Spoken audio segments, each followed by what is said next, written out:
कथा जो है हमको कैसा बनाती है कि फिर संसार के अर्थ तो आएंगे जीवन में, लेकिन आपको अनुभव नहीं होगा उनका। अभी संसारी व्यक्ति का स्वरूप कैसा होता है कि दाल में नमक नहीं है तो वो एक ही रोटी खाएगा फिर। लेकिन आध्यात्मिक व्यक्ति का स्वरूप कैसा हो जाता है कि जैसा बना है इतना मिल जाए कि हमसे भजन ना छूटे, वो पा ही लेगा। आध्यात्मिक व्यक्ति व्यवस्थाएं नहीं देखता। फिर आध्यात्मिक व्यक्ति को यह लगता है कि चाहे जैसा हो ठीक है, सब में हम राम राम तो भज पाएंगे, हम ठाकुर जी को स्मरण तो कर पाएंगे, जैसी है ठीक है, हमको स्वीकार है। वर्सेटाइल बनाती है कथा आपको। और क्षमा कीजिएगा, ऐसे कथा सुन सुन के नहीं बन पा रहे हो तो आप कथा सुन नहीं रहे हो, टाइम वेस्ट करते हो आकर के।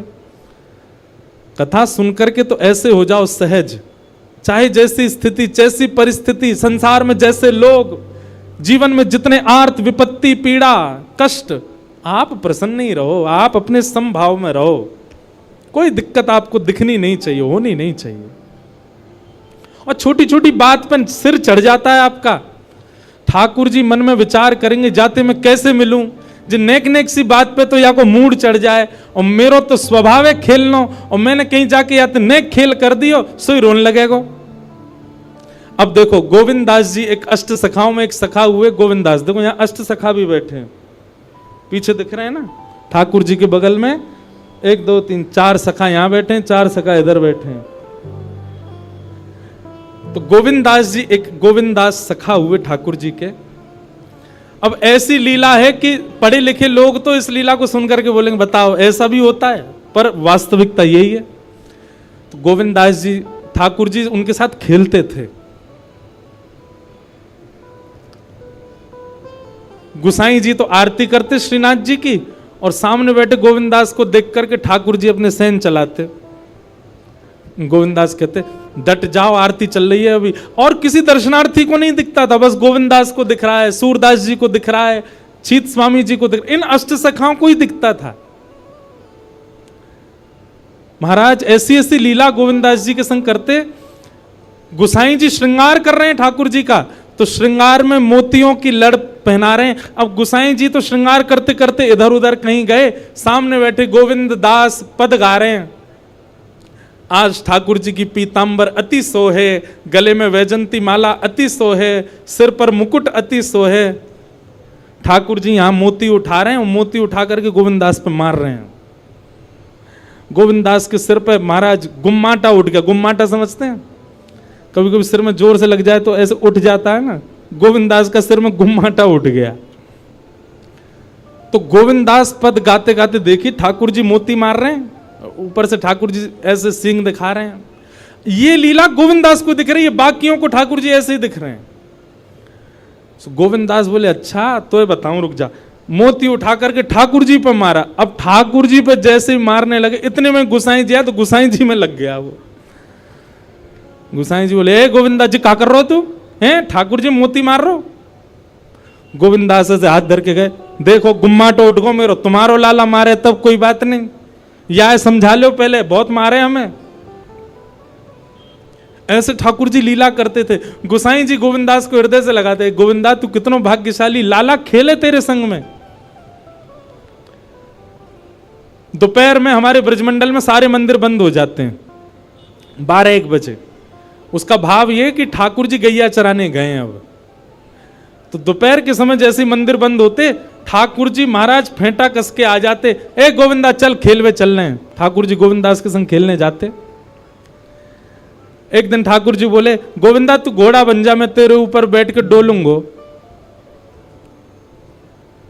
गोविंद दास जी घोड़ा बन गए।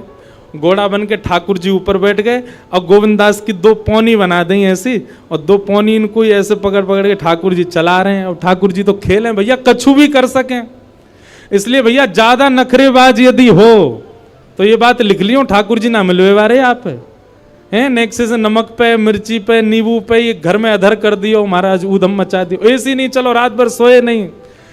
इतने अव्यवस्थित यदि हो तो यूं समझ लियो ठाकुर जी नहीं मिलेंगे आपको, क्योंकि ठाकुर जी तो व्यवस्था छीनते हैं, उल्टा करते हैं ठाकुर जी। गोविंद दास के ऊपर बैठ गए और उसको चलाने लगे। अब चलते चलते गोविंद दास रुक गए। तो ठाकुर जी बोले, ए गोविंदा चल, ए मेरे घोड़ा चल। गोविंदास जी बोले, जय जय जय जय, नेक उतर जाओ। ठाकुर जी बोले, काय को? गोविंदास जी बोले, लघु शंका लगी है, नेक मुझे जानो है, नेक उतर जाओ। ठाकुर जी बोले, ऐसी बात कर रहे हो गोविंदा? हैं कोई घुड़सवार घोड़ा पे बैठ के घूमे और घोड़ा को लघु शंका आवे तो वो का यूं के, ओ भैया नेक उतर जा, मैं लघु शंका करके आऊं, फिर बैठियो मेरे ऊपर। गोविंदास जी बोले, तो कहा आज्ञा? बोले, आज्ञा वो ये जो कह रहा हूं, जैसे घोड़ा बिना आज्ञा लिए अपने व्यक्ति को ऊपर बैठा के सब काम कर ले, वैसे तू कर ले। तो गोविंदास जी ऐसे घोड़ा बन करके चल रहे हैं, ठाकुर जी ऊपर बैठे हैं और सब कर आए काम। अब इतने में ही कोई व्यक्ति वहां से जा रहा था। अब उस व्यक्ति को ठाकुर जी नहीं दिख रहे हैं, उसको गोविंदास चलते चलते दिख रहे हैं। उसने जब देखा, अरे राम राम राम राम जी, गोविंदास जी क्या कर रहा है? हैं घोड़ा बन के चल रहा है, वस्त्रों में ही सब कर रहा है। वो दौड़ करके गया और गोसाई जी से जाके शिकायत कर दी। बोले, आप गोविंदास को इतना सिर पे चढ़ा रखा है, आप उसको ठाकुर जी के सामने बैठा देते हो, पद गाने की सेवा देते हो, आप इतनी उस पर अनुग्रह कृपा। भैया सुनो, ओ भैया पानी बांटवे वारे सुनो, जे पानी तब बटेगो जब भजन होएगो, कथा में पानी नहीं देनो कोई को। मुझे भी तो प्यास लग रही है, मोते तो पूछी ना तुमने, जनता में बांट रहे हो। भाई देखो श्रोताओं, हमारी बात सुनो, कथा ऐसे सुनो जैसे व्यास जी कथा सुनाते, बिना फोन चलाए, बिना पानी पिए, बिना उबासी लिए, बिना इधर उधर हुए। एक चित्त आपको हम देखते रहते हैं। 3:30 बजे से बैठे हैं, कितने बज गए? 6:30। हमने पानी पिया। पानी पीने को मना नहीं है, पर जब भजन कीर्तन हो तब पियो, है ना। अब जिन जिन पर मिल गया वो डुकुस लो, पी लो और जिनको नहीं मिला वो पद का प्रतीक्षा करो, पद आवे तब ही पानी बांटनो है। ठीक है भैया, पानी वारे भैयाओं सबरे बैठ जाओ। बोलो वृंदावन बिहारी लाल की। मैंने कि हम लीला सुना रहे हैं, जे सबरे इधर उधर क्या कर रहे हैं बताओ। तो महाराज किसी व्यक्ति ने गोविंदास जी को ऐसे देख लिया, ओहो जे तो ऐसे ही डोल रहा है और चलते फिरते ही कर रहा है। गोसाई जी से जाकर के शिकायत कर दी और गोसाई जी से कही, बोले गोसाई जी आपने गोविंदास को बहुत सिर पर चढ़ा लिया आज। अरे भाई, खड़े होके लघु शंका करना भी मना है शास्त्रों में, वो तो ऐसे बैठ करके चलते चलते कर रहा था, वस्त्रों में ही कर रहा था, इतना अपवित्र, और आप उसको मंदिर की सेवा देते हो। गोसाई जी को सुन करके अच्छा नहीं लगा। शाम को स्नान आदि करके दूसरे वस्त्र पहन करके गोविंदास आए। आकर के आपने गोसाई जी को प्रणाम किया तो गोसाई जी ने मुंह फेर लिया। तो गोविंदास बोले, जय जय, आप नाराज हो हमसे? गोसाई जी बोले, आप आचार विचार सब भूल चुके हैं अपना। आप इस प्रकार से आज कुछ कर रहे थे, मुझे लोगों ने बताया आकर के। गोविंदास जी बोले, आपकी बात है जाए तो मैं बोलूं? बोला हाँ बोलो। बोले, मोते मत कहो, अपने लाला को समझाओ। जय हट करके बैठे, जय जिद करे, कहा करूं, कहां तक समझाऊं जाकू मैं?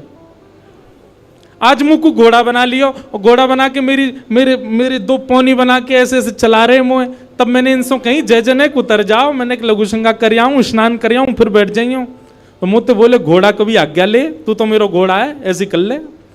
इनकी आज्ञा सो मैंने कियो, मैंने अपनी इच्छा सो नहीं क्यों? नहीं, मैं क्यों करूंगा ऐसा?